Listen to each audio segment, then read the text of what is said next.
सरिला मोदींकर 12 वर्षर शासन आरंभ है 13 वर्षर शासन सीधा सड़क मन पड़ जाए जहाँ मालिका प्रमाण दूची कि भारतर राजांकर 13तम शासन समय भारत में देखादेव राजनीतिक अस्थिरता सहित सामाजिक अस्थिरता ता सहित आंतरिक बवाल भारतर मेरुदंड को भांगी पकाइब आईटा से समय जो समय गणतंत्र भुशुड़ार पूरा संभावना देखा दूची। घूम फिर करके फिर तनाव आ गया। तेबे 2014 नरेंद्र मोदी बसी भारतर शासन गादी में बर्तमान होगा 2026 13 वर्षर शासन बर्तमान आरंभ होगा चली बर्तमान मीनशनि जोग जून 4 तारीख ठारू आरंभ हो मीनशनि मध्यवर्ती पर्याय से विषय में कौन प्रमाण दूसरी मालिका सतरे जहाँ मालिका लिखा अच्छी वर्तमान समय से सब सत्य रूपांतरित हो कि से विषय में आज विशेष चर्चा सांगे जोड़ी श्री पुलिन मेहरी पंडा मालिका गवेषक एवं कल्किल पुस्तक रचयिता आप स्वागत करुच्ची। जय जगन्नाथ। आपन तो अनेक थर यहाँ कहते जे कि मालिकार यहाँ प्रमाण मिलूँ जे कि मोदी 13तम शासन भारत पर टिके विपद आनीपे क्रिटिकल पीरियड इंडिया ए विषय कौन रही आपंकर विशेष गवेषणा। मालिका दुईट जिन स्पष्ट कराई मीनशनि जोग आसला जो मोदी 13तम वर्ष शासन चलो आरंभ हम तापर विभिन्न प्रकार गंडगोल परिस्थिति सृष्टि हम भारत वर्ष जाति जाति गंडगोल हो धर्म धर्म भितर गंडगोल हो कि कौन पॉलिटिकल इश्यू पर गंडगोल हो आरंभ हम आज पर एस्ट्रोलोजी एक भी कहुई मोदी को जो पार्टी गुड़ धरिकी शासन चलती किसी पार्टी धमक दे बाहर जावाई किसी पॉलिसी पे राजी हेबेनी मोदी केमती मनइबे से अलग जिनस किंतु there will trouble in coalition government कितना ट्रबल आसो मोदी शासन काल लिखाई अति बेसी मोदी 13 वर्ष शासन करेंगे अति बेसी एटा कौन मालिका मालिका को ग्रंथ एटा बोधे कलिकल्प किसी अच्छी आउ अच्छी प्रकार नवखंड निगंठ बोध अच्छी शिवकल्प नवखंड मन पड़े एक्जाक्टली अच्छा आगे चाकू कर प्रमाण तो दिखाई कौन नरेंद्र मोदी ना लिखाई नरेंद्र लिखाई नरेंद्र लिखाई नरेंद्र अच्छा नरेंद्र ये जो भारतर राजा विषय में लिखा जाइए यहाँ पट्टामडाल ग्रंथर 90 पृष्ठार आपण मैंने सीधासलख प्रमाण पाइपर ग्रंथर ना पुणी थे रिपीट करुचु श्री अच्युतानंद दास लिखित पट्टामडाल पुराणा बही ओल्ड प्रिंट 90 पृष्ठा ठीक तो यहाँ ठीक हाँ आ गए जिन लिखाई कौन मोदी शासन 27 मास थर्ड टर्म तृतीय टर्म जो आरंभ होगा 27 मास 30 मास 3 वर्ष तीन ग्रंथ 3 टाइम लिखाई अच्छा 27 मास सरीज 30 मास सरीज 3 वर्ष सर 3 वर्ष मान यह हूँ 27 मास गोटे चार्ट सरी 24 मास जाकि 25 मास चली 27 मास कम्प्लीट होपर ट्रबल आरंभ हम ट्रबल स्टार्ट हम ना बर्तमान तार पृष्ठभूमि किसी देखा मिलूँ हाँ से स्टार्ट हम 2.5 वर्ष पूर्ण है बेलू ट्रबल बढ़ अच्छा 2.5 वर्ष कंप्लीट है maximum exist up to 3rd year तापर पारे शासन कल हुगुली जीव लिखा अच्छी भारत शासन कल रही हुगुली जीव माने सी लिखा अच्छी जे मंत्री मैंने गुंफा भर रही शासन करेंगे गुंफा भर रही शासन करेंगे एमती भी परिस्थिति आसो अच्छी लिखा अच्छी लिखा अच्छी जे मंत्री मैंने गुंफा भर रही शासन काल चलेबे किसी शासक छाड़ी बाहर पलैबे ता भी लिखा अच्छी तो ये परिस्थिति सृष्टि हम भारत वर्ष अच्छा मोदीकर 3 वर्ष शासन सरला बेलू ये अवस्था हो जाए मालिका देखाई कि बाबा everything depends on this situation जमी 22 लिखा चली हम युद्ध हम बोली बार्ता आक्रमण हम बोली एपर्तनी से भाया परिस्थिति सृष्टि तो सब जिन हम घट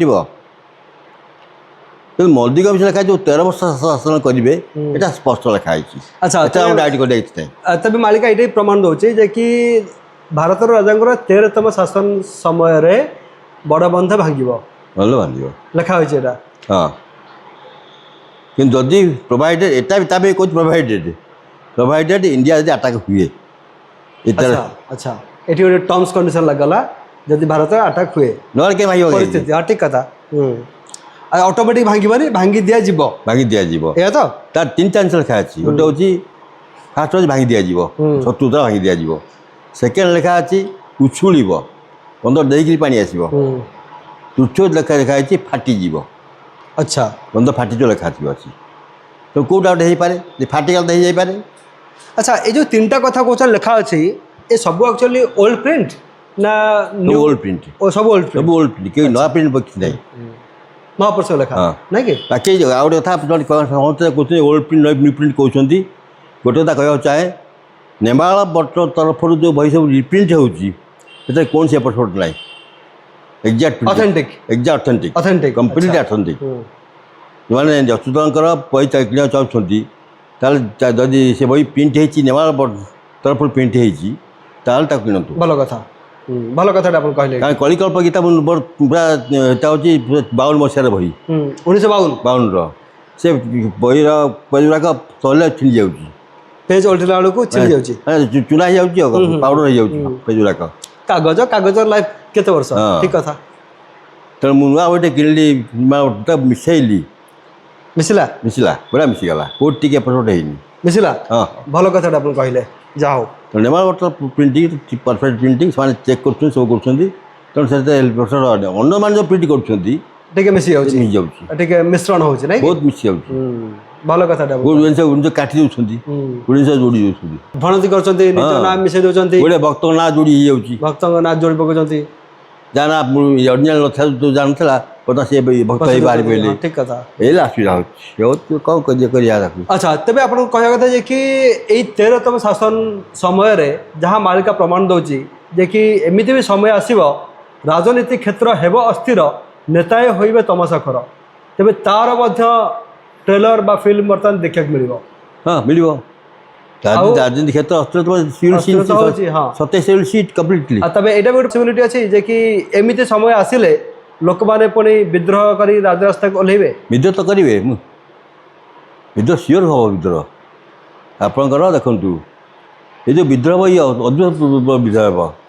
କାହିଁକି କହୁଛି ମୁଁ ଅଦ୍ଭୁତ ପୂର୍ବ ବୋଲି କାହିଁକି କହୁଛି, ଆପଣଙ୍କର କେରଳ, ତାମିଲନାଡୁ, ବେଙ୍ଗଲ, ନାଗାଲାଣ୍ଡ, ମଣିପୁର, ତ୍ରିପୁରା, ଏସବୁ ରାସ୍ତା ଗୁଡ଼ିକର West Bengal will fight for independence, ଆଚ୍ଛା ନିଜକୁ ସେପାରେଟ୍ ଷ୍ଟେଟ୍ କରିବାକୁ। ବଡ଼ କଥା, ସେପାରେଟ୍ କଣ୍ଟ୍ରି, ୟେସ୍, ଆମକୁ ଭାରତରୁ ମୁକ୍ତ କର, ହଁ। ଆମେ ସେପାରେଟ୍ ଅଷ୍ଟଖଣ୍ଡ କଣ୍ଟ୍ରି ରହିବ ଭାରତ ଯେଉଁ ଲେଖା ହେଇଛି ନା, not due to the aggression of other countries, due to this internal trouble. ଆଉ ଏଭଳିଆ ପରିସ୍ଥିତି ସୃଷ୍ଟି ହେବ ଯେ ଗଭର୍ଣ୍ଣମେଣ୍ଟ କିଛି କରିପାରିବନି। ତ ଇଣ୍ଡିଆର ପୁଣି ଲ ଆଣ୍ଡ ଅର୍ଡର ତ ବହୁତ ମଜବୁତ। ବର୍ତ୍ତମାନ ନାଗାଲାଣ୍ଡ ଅଲମୋଷ୍ଟ ସେ ନିଜକୁ କରିସାରିଲାଣି। ହଁ ନାଗାଲାଣ୍ଡର ଯେଉଁମାନେ ବର୍ଡର କ୍ରସ୍ କରି ଆପଣ ଭିତରୁ ପଶୁନାହାନ୍ତି, ଆପଣ ମାଗିବେ ଆମକୁ ଭିସା ଦିଅ। ହଁ ସେଇ ତ କ'ଣ କରୁଛି ଏଠି, କିଛି କରିପାରିବନି। ସେମାନେ କହିଲେ ଆମେ ନାଗାଲାଣ୍ଡ ଘୋଷଣା କରିଛି ଆମର ଲାଙ୍ଗୁଏଜ ହେଉଛି ହିନ୍ଦୀ ଇଂଲିଶ, ଆଉ ଆମେ ଭାରତର ଅଂଶ ନୁହଁ, ଆମେ ସେପାରେଟ୍ କଣ୍ଟ୍ରି। ଯଦି ଭିତରକୁ ଆସୁଛ, ବର୍ଡର କ୍ରସ୍ କରି ଭିତରକୁ ଆସୁଛ, ଭିସା ଦେଖାଅ। ହଁ ଏଇଟା ନାଗାଲାଣ୍ଡ କେବେଠୁ ଚାଲିଛି? ହଁ ଚାଲିଛି। ବର୍ତ୍ତମାନ ଯଦି ସେମାନେ ଡିକ୍ଲେୟାର କରିଦେବେ ଆମେରିକାନ ସପୋର୍ଟ ହଉ କି ବାଂଲାଦେଶ ସପୋର୍ଟ, ଯାହାକୁ ସପୋର୍ଟ ହେଇକିରି ଡିକ୍ଲେୟାର କରିଦେଲେ ଆମେ ଇଣ୍ଡିପେଣ୍ଡେଣ୍ଟ ହେଇଗଲୁ, ଇଣ୍ଡିଆନ ନାହୁଁ। ବଟ୍ ଏସବୁ କ୍ଷେତ୍ରରେ ତ ଇଣ୍ଡିଆର ଲ ଆଣ୍ଡ ଅର୍ଡର ବହୁତ ଶକ୍ତ। ହେଲେ କ'ଣ ହେବ? ଯେତେବେଳେ ସେମାନେ ଭିସା ମାଗୁଛନ୍ତି ପୁଲିସ କୁଆଡ଼େ ଯାଉଛି? ହଁ ପରେ କାହିଁ ମନା କରୁନି? ଯେଉଁ ଗଭର୍ଣ୍ଣମେଣ୍ଟ ବର୍ତ୍ତମାନ ନାଗାଲାଣ୍ଡରେ ଅଛି କି ମଣିପୁରରେ ଅଛି, ସେମାନେ ଫୋର୍ସ ହେବେ ଡିକ୍ଲେୟାର କରିବା ଇଣ୍ଡିପେଣ୍ଡେଣ୍ଟ। ବାହାରୁ ସପୋର୍ଟ ପାଇଲେ, ହଁ ସପୋର୍ଟ ପାଆନ୍ତୁ କିମ୍ବା ଫୋର୍ସ ହୁଅନ୍ତୁ, ଫୋର୍ସ କରନ୍ତୁ। ଆଚ୍ଛା ଟେରିଷ୍ଟମାନଙ୍କ ଦ୍ୱାରା ଫୋର୍ସ ଦେଇକି ଡିକ୍ଲେୟାର କରିବାକୁ ପଡ଼ିବ ସେମାନଙ୍କୁ। ସେତେବେଳେ କ'ଣ ଇଣ୍ଡିଆ କ'ଣ କରିବ? ଅଷ୍ଟଖଣ୍ଡ ହୋଇବ ଭାରତ, ଲେଖା ଅକ୍ଷର ଲେଖିଲେ ଅଷ୍ଟ ନୃପତି ହୋଇବ ଧ୍ରୁବ। ଏ ଦେଶକୁ ଲେଖିଲେ ହୋଇ ଏ ନୃପକୁ ଲେଖିଲେ 8 ଜଣ ରଜା ହେବେ ଭାରତରେ, କାରଣ 8 ଖଣ୍ଡ ଭାରତ ହେଇଯିବ। ଲେଖିଲେ 8 ଭାରତ ହେବ ମାନେ 8 ଭାଗରେ ବିଭକ୍ତ ହେଇଯିବ। ଜଳ ଜଳ ଦେଖାଗଲାଣି। କେରଳରେ ପାକିସ୍ତାନ ଫ୍ଲାଗରେ ବୁଲିଲେଣି ରାସ୍ତା ପରେ, ଗଭର୍ଣ୍ଣମେଣ୍ଟ କିଛି କରୁନି। କର୍ଣ୍ଣାଟକରେ ସେଇ ଅବସ୍ଥା, ଗଭର୍ଣ୍ଣମେଣ୍ଟ ସପୋର୍ଟ କରୁଛି ଡାଇରେକ୍ଟଲି ମୁସଲିମକୁ, ହିନ୍ଦୁକୁ ବିରୋଧ କରୁଛି। ତେଣୁ ସେଠି ଗଣ ସୃଷ୍ଟି ହେବ ନା ଗଣ୍ଡଗୋଳ। ମାନେ ଭାରତର ଏମିତି ଅନେକ କିଛି ମାନେ ଷ୍ଟେଟ୍ସ ରାଜ୍ୟ ଅଛି ବିଦ୍ରୋହ ସ୍ୱର ଉତ୍ତୋଳନ କରୁଛନ୍ତି। କେରଳରେ 54% ହିନ୍ଦୁ, 46% ହେଉଛନ୍ତି ଭିତରେ ମୁସଲିମ ଅଛନ୍ତି, ଖ୍ରୀଷ୍ଟିଆନ ଅଛନ୍ତି। How the Congress is coming to power? Muslim ମାନେ ରାସ୍ତା ପାକିସ୍ତାନ ଫ୍ଲାଗରେ କେମିତି ଓହ୍ଲାଉଛନ୍ତି? ପାଉଛନ୍ତି ଶକ୍ତି କେଉଁଠି ପାଉଛନ୍ତି ସେମାନେ? ବାହାରୁ। ସେମିତି ବାହାର ଶକ୍ତି ତାଙ୍କୁ କେବେ ସେମାନେ କରିବେ ହଠାତ୍ ଦେଖିବେ ଦିନେ କେବଳ ଡିକ୍ଲାର କଲା ଇଣ୍ଡିପେଣ୍ଡେଣ୍ଟ ପାଇଁ। ତେବେ ଆପଣ କହିବା କଥା ଯେ କି ଏଇସବୁ କାରଣ ଯୋଗୁଁ ମୋଦି ସରକାର ବର୍ତ୍ତମାନ ଟ୍ରବଲରେ ପଡ଼ିପାରନ୍ତି। ଖାଲି ସେତିକି ନୁହେଁ, ଖାଲି ମୋଦି ସରକାର ନୁହେଁ, ଭାରତ ଆଜି it is country live in trouble. କାହିଁକି ଗୋଟେ ପ୍ଲାନ୍ର ଅଂଶବିଶେଷ ଡିକ୍ଲାର କଲା ମାନେ 8ଟା ଯାକ ଯେଉଁ ପ୍ରୋଭିନ୍ସ ଡିକ୍ଲାର କରିବେ ସେ ପ୍ରୋଭିନ୍ସ ଭିତରେ ଇଣ୍ଡିଆନ୍ ଫୋର୍ସ ପଶିବା ବାଧ୍ୟ ତେଣୁ ଦବାଇବା ପାଇଁ। ସେ ସମୟରେ ବାହାର ଆଟାକ୍ଟା ହେବ, ତାକୁ ପ୍ରୋଟେକ୍ଟ କରିବା ପାଇଁ ଫୋର୍ସ ନଥିବେ। ଇଆଡ଼େ ଆନ୍ଦୋଳନ ଚାଲିଥିବ ସବୁ ଜାଗାରେ, ଗଭର୍ଣ୍ଣମେଣ୍ଟ ବିରୁଦ୍ଧରେ ଦଙ୍ଗା ହେଙ୍ଗା ଚାଲିଥିବ, ହାଣଗୋଳ ଚାଲିଥିବ ହିନ୍ଦୁ ମୁସଲିମ ଭିତରେ। ସିଆଡ଼େ 7-8ଟା ପ୍ରୋଭିନ୍ସ ଡିକ୍ଲାର ଆମେ ଇଣ୍ଡିପେଣ୍ଡେଣ୍ଟ ହେଇଗଲୁ, ତାକୁ ଦବାଇବା ପାଇଁ ଫୋର୍ସ ଦରକାର। ଯେତେବେଳେ ବାହାର ଆଟାକ୍ ହେବ ଇଣ୍ଡିଆ କ'ଣ କରିବ? That thing is coming. ସେ ସିଚୁଏସନ୍ କ୍ରିଏଟ୍ ହେଇନି ଏପର୍ଯ୍ୟନ୍ତ, ସେଇଥିପାଇଁ ମୁଁ କହୁଛି କିଛି ହେବନି। ଯେତେ ସବୁ ଜିନିଷ ଲେଖା ହେଇଛି ଇଣ୍ଡିଆ ଘଟିବ ବୋଲି, it will take time, 6 to 7 years time it will take. 10 ମାସ 11 ମାସରେ ହେଇଯିବନି, ଇଏ 13 ମାସରେ ହେଇଯିବନି। ପୃଷ୍ଠଭୂମି ପାଇଁ ଟିକେ ଟାଇମ୍ ଲାଗିବ, Definitely. ପରିସ୍ଥିତି କ୍ରିଏଟ୍ ହେବା ପାଇଁ ଟାଇମ୍ ଲାଗିବ। ଆଚ୍ଛା, ତା ସହିତ ପୁଣି ଦେଶରେ ବର୍ତ୍ତମାନ ଯେଉଁଭଳି ସଙ୍କଟ, ଶକ୍ତି ସଙ୍କଟ, ଏନର୍ଜି କ୍ରାଇସିସ୍ ବର୍ତ୍ତମାନ ଦେଶରେ ଯେଉଁ ଚାଲିଛି, ପ୍ରାଇମ୍ ମିନିଷ୍ଟର ନିଜେ ସାମ୍ନାକୁ ଆସିକି ଦେଶବାସୀଙ୍କୁ ଆହ୍ୱାନ ଦେଉଛନ୍ତି ଯେ ତେଲ ଖର୍ଚ୍ଚ କମ୍ କର, କାରଣ ଭାରତ ପାଖରେ ବର୍ତ୍ତମାନ ତେଲର ସର୍ଟେଜ୍ ଅଛି। ଡୋମେଷ୍ଟିକ୍ ଗ୍ୟାସ୍ର ମଧ୍ୟ ସର୍ଟେଜ୍ ରହିଛି। ୟା ଭିତରେ ପୁଣି ବଢ଼ି ସାରିଲାଣି 7-8 ଟଙ୍କା ତେଲର ପ୍ରାଇସ୍। ସିଏନ୍ଜିର ରେଟ୍ ମଧ୍ୟ ବଢ଼ିଲାଣି, ଡୋମେଷ୍ଟିକ୍ ଗ୍ୟାସ୍ର ରେଟ୍ ମଧ୍ୟ ବଢ଼ୁଛି। ଆଗକୁ ମଧ୍ୟ ଦେଖନ୍ତୁ ମାନେ ଫ୍ଲାଇଟ୍ର ସଂଖ୍ୟା କମିବାରେ ଲାଗିଲାଣି। ତେବେ ଫ୍ଲାଇଟ୍ ଚଲାଇବା ପାଇଁ ଯେଉଁ ଇନ୍ଧନ ଆବଶ୍ୟକ, ସେ ଇନ୍ଧନ ମଧ୍ୟ ଭାରତ ସରକାର ପାଖରେ ସର୍ଟେଜ୍ କମ୍ ଅଛି। ତେବେ ଆଗକୁ ଏଇଭଳି ବଡ଼ ବଡ଼ ଧରଣର ପ୍ରୋବ୍ଲେମ୍ ଭାରତ ସରକାର ଫେସ୍ କରିବେ, ଫେସ୍ କରିବେ। ଭାରତ ପାଇଁ ନୁହେଁ, ସମଗ୍ର ବିଶ୍ୱ, ଅଲ୍ ୱାର୍ଲଡ ୱାଇଡ୍।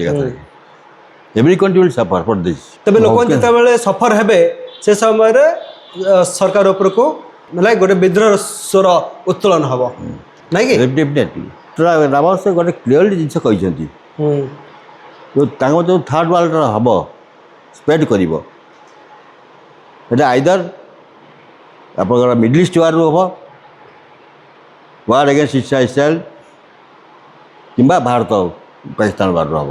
ଆଚ୍ଛା, ମାନେ ଏତେ ୱାର୍ ଫ୍ରଣ୍ଟ ଭିତରୁ এই দুইটা ওয়ার ফ্রন্ট ক্রুসিয়াল, ଗୋଟେ ହେଉଛି ଇସ୍ରାଏଲ ଆଉ ଗୋଟେ ହେଉଛି ଇଣ୍ଡିଆ ପାକିସ୍ତାନ, ନାଇଁ କି? ଓକେ, ଏଇ ଦୁଇଟାରୁ ୱାର୍ଲଡ ୱାର୍ ସୃଷ୍ଟି ହେବ। ବର୍ତ୍ତମାନ ଗୋଟେ ଷ୍ଟାର୍ଟ ହେଇଗଲାଣି, ଆଉ ଗୋଟେ ଷ୍ଟାର୍ଟ ହେବା ହେଉଛି, ବନ୍ଦ ହେଉଛି, ହେଉଛି ବନ୍ଦ ହେଉଛି, କେବେ ଷ୍ଟାର୍ଟ ହେବ ଠିକଣା ନାହିଁ। ଇଏ ଷ୍ଟାର୍ଟ ହେଇଗଲେ ତ ଜାଣିବେ ସବୁ ଟୋଟାଲି କାର୍ଯ୍ୟକ୍ରମ ଚାଲିଲା। ହେଇଯାଇ ବି ପାରେ, କାହିଁକିନା ବାରମ୍ବାର ଭାରତର ରକ୍ଷା ମନ୍ତ୍ରୀ କହୁଛନ୍ତି ଯେ ଫୁଲ୍ ଫେଜ୍ଡ ୱାର୍ ପାଇଁ ଭାରତ ବର୍ତ୍ତମାନ ପ୍ରସ୍ତୁତ ହେଉଛି। ଶୁଣନ୍ତୁ, ଇଏ ହେଲା ଧମକ। ସେମିତି ବର୍ତ୍ତମାନ ଇଣ୍ଡିଆର ସେଭଳିଆ କିଛି ପରିସ୍ଥିତି ଆସିନି, କୌଣସି କାରଣ ନାହିଁ ଇଣ୍ଡିଆ ଫଟିକି ଆକ୍ରମଣ କରିଦେବ। ୟା ତ ଆକ୍ରମଣ କରିଦେବ, ନଚେତ୍ ଆକ୍ରମଣ ଶିକାର ହେବ।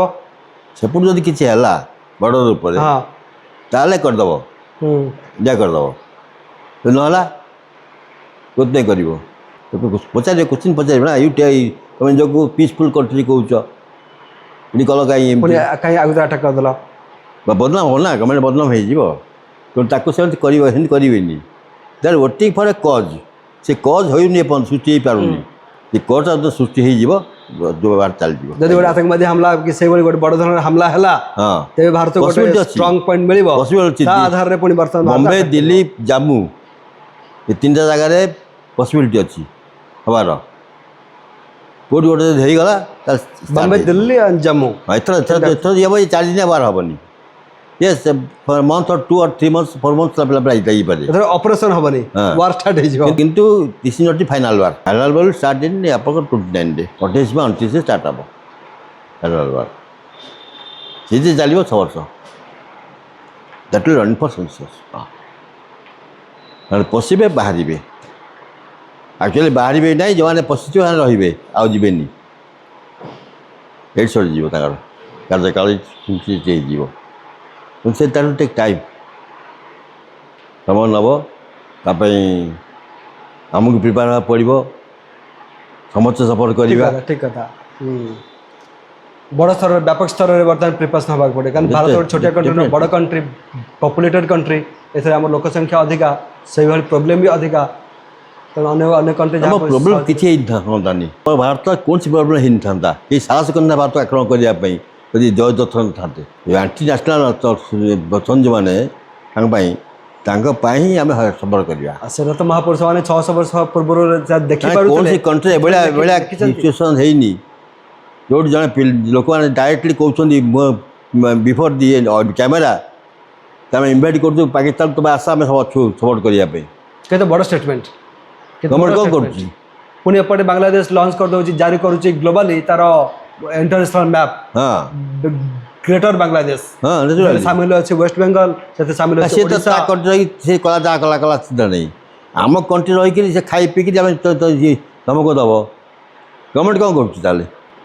ବର୍ତ୍ତମାନ ଯେଉଁ ଅବସ୍ଥା ହେଲାଣି ମାଦ୍ରାସା ସବୁ ଖୋଲୁଛନ୍ତି, ନୂଆ ନୂଆ ଖୋଲୁଛନ୍ତି, ତା କମ୍ପ୍ଲିଟଲି ବ୍ୟାନ୍ କରିବା ଦରକାର। କାରଣ ପିଲାଙ୍କୁ ପାଠ ପଢ଼ଉଛନ୍ତି ହିନ୍ଦୁକୁ ଆଣ, ହିନ୍ଦୁକୁ ଆଣିଲେ ସ୍ୱର୍ଗକୁ ଯିବ।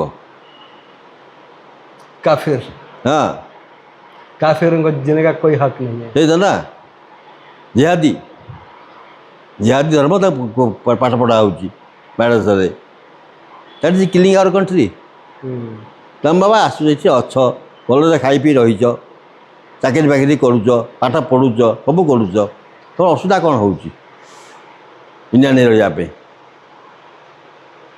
पाकिस्तान पाकिस्तान होच इंडिया भल पाता पाकिस्तान भल पाता पिला पाकिस्तान भल पाऊँ ना एट रही रही खाइबू ये पाकिस्तान गुण पाकिस्तान गाइबू ये मानसिकता यही हूँ असुविधा आम देखा जाऊ आगू पुणी कौन हो जाओ आपको अनेक अनेक धन्यवाद। एथर सबुथर भाई एथर खूब सुंदर वार्ता आप पहुँचले आम दर्शक बंधु मान पाखे आपण मैंने बर्तमान शुणुले श्री पुलिन मेहर पंडा को मालिका गवेषक और कलकिला पुस्तक रचयिता। तेबे वर्तमान जहाँ सांप्रतिक स्थिति जहाँ मालिका बर्तमान प्रमाण दूसरी 12 वर्ष शासन सरीला 13 वर्ष आरंभ है आ तनावर वर्ष हूँ 13 वर्ष मालिका बारंबार प्रमाण देती तरकी थी 13 को 13 अंक मालिका बारंबार यहाँ फोकस करुँची ना एटा देशपाई भल ना राजापाई भल ना राज्यपाई भल ना प्रजापाई भल।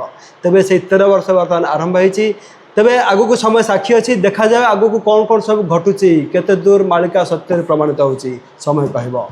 जय जगन्नाथ जय पंचसखा जय श्री अच्युत।